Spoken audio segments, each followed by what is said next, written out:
بسم اللہ الرحمن الرحیم۔ السلام علیکم۔ مشہود خان چینل میں آپ کو خوش آمدید۔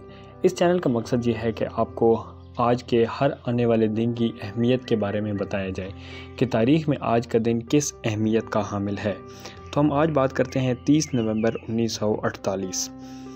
اقوام متحدہ کی فلسطین پالیسی۔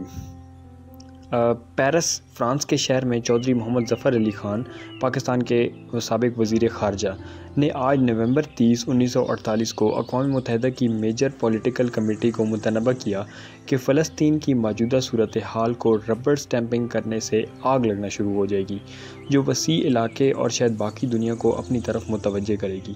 وہ کمیٹی کے 2 ہفتے کے مباحثے میں یہ بات کر رہے تھے، جو اب ایک نازک مرحلے پر ہے کہ آیا فلسطین کی تقسیم کے اصل منصوبے کو برقرار رکھنا ہے، کاؤنٹ پر ناڈے کی تجاویز کو اپنانا ہے، مغربی کالونیز کو یہودیوں کو اور نجب کو عربوں کو دینا ہے، یا ان دونوں کو ملانے کا منصوبہ بنانا ہے۔